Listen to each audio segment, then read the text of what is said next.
ട്രംപിനെ കൊണ്ട് ഒരു നിവർത്തിയുമില്ല. അദ്ദേഹം ഓരോ ദിവസം കഴിയുന്തോറും കണിശമായ തെമ്മാടിത്തരങ്ങളാണ് കാണിച്ചുകൊണ്ടിരിക്കുന്നത്. ആ വാക്ക് ഞാൻ ഉപയോഗിക്കുന്നില്ല, ചാനലിലായതുകൊണ്ട് അത് പിൻവലിച്ചിരിക്കുന്നു. എന്തായാലും വളരെ മോശമായ പ്രവർത്തികളാണ്.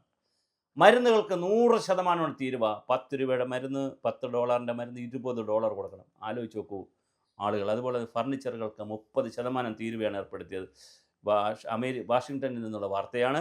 അമേരിക്കയിലേക്ക് ഇറക്കുമതി ചെയ്യുന്ന വസ്തുക്കൾക്ക് ചുങ്കം ഏർപ്പെടുത്തിയതിനെ തുടർന്ന് പ്രസിഡന്റ് ഡൊണാൾഡ് ട്രംപ് മരുന്നുകൾക്കും ഫർണിച്ചറുകൾക്കും കിച്ചൺ ക്യാബിനറ്റുകൾ അതുപോലെ തന്നെ ഹെവി ട്രക്കുകൾ എന്നിവയ്ക്കാണ് ഇറക്കുമതി ചുങ്കം ഏർപ്പെടുത്തുന്നത്.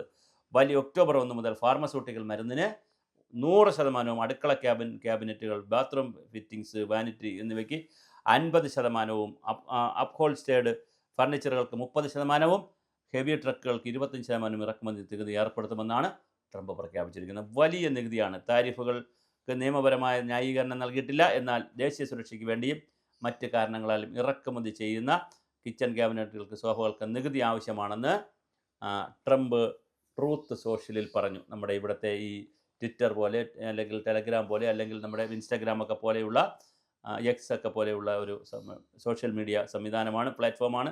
ട്രൂത്തിൽ അദ്ദേഹം പറഞ്ഞു. പുതിയ താരിഫുകൾ നിലവിൽ വന്നതോടെ ഉൽപ്പന്നങ്ങൾ വില കൂടുമെന്നും US അംബാസഡർ സമ്പദ് വ്യവസ്ഥ അനിശ്ചിതത്തിലാകുമെന്നുമാണ് റിപ്പോർട്ട്. അമേരിക്കൻ പ്ലാന്റുകൾ നിർമ്മിക്കുന്ന കമ്പനികൾക്ക് ഫാർമസ്യൂട്ടിക്കൽ താരിഫ് ബാധകമാകില്ലെന്നും അദ്ദേഹം പറഞ്ഞു. അപ്പോൾ ചുരുക്കത്തിൽ മറ്റ് രാജ്യങ്ങളിൽ നിന്ന് വരുന്നവർക്കുള്ള ഒരു പണിയാണ് അദ്ദേഹം കൊടുത്തിരിക്കുന്നത്. US ഫാക്ടറികളുള്ള കമ്പനികൾക്ക് താരിഫ് എങ്ങനെ ബാധകമാകുമെന്നുള്ള കാര്യവും അദ്ദേഹം വ്യക്തമാക്കിയിട്ടില്ല. അപ്പോൾ വളരെ കൃത്യമായ സെൻസസ് ബ്യൂറോയുടെ കണക്കനുസരിച്ച് 2024 തന്നെ അമേരിക്ക ഏകദേശം $233 ബില്യൺ ഔഷധ ഉൽപ്പന്നങ്ങളാണ് ഇറക്കുമതി ചെയ്യുന്നത്. അപ്പോൾ അതിനകത്ത് ഇത്രയും വലിയൊരു വിലക്കയറ്റം വന്നാൽ കമ്പനികൾക്കും ഫാക്ടറി നിർമ്മിക്കുന്ന ഉൽപ്പാദനം മാറ്റാൻ സമയം ലഭിക്കുന്ന താരിഫ് ഘട്ടം ഘട്ടമായി വർദ്ധിപ്പിക്കുമെന്ന് തന്നെയാണ് ട്രംപ് പറഞ്ഞിരിക്കുന്നത്. എന്തായാലും ഫാർമസ്യൂട്ടിക്കൽ കമ്പനികൾ അമേരിക്കയിൽ നിക്ഷേപം നടത്തിയിരുന്നു. വിദേശ നിർമ്മിതത്തിൻ്റെ ഹെവി ട്രക്കുകളും പാർട്സുകളും ആഭ്യന്തര ഉൽപ്പാദനത്തെ ദോഷമായി ബാധിക്കുന്നുണ്ടെന്നും അവയെ പ്രതിരോധിക്കാൻ നികുതി തന്നെയാണ് മാർഗമെന്നും ട്രംപ് പറയുന്നു. ക്യാബിനറ്റുകളുടെ നികുതി ഉയർത്തുന്നത് വീട് നിർമ്മാണിക്കുന്നവരെ ദോഷകരമായി ബാധിക്കുന്നതിനുള്ള സാഹചര്യവും വളരെ വലുതാണ്. ആഭ്യന്തരമായ വ്യവസായത്തിൽ കൂടുതൽ നിക്ഷേപങ്ങൾ കമ്പനികൾ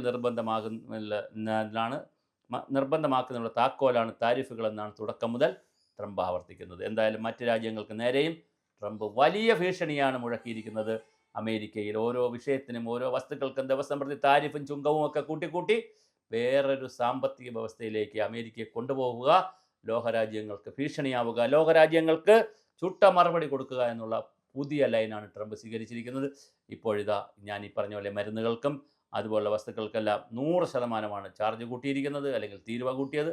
അതുകൊണ്ട് വലിയ വ്യത്യാസമാണ് കമ്പോളത്തിലും അമേരിക്കൻ കമ്പോളത്തിലും ഇനി പ്രതിഫലിക്കാൻ പോകുന്നത്.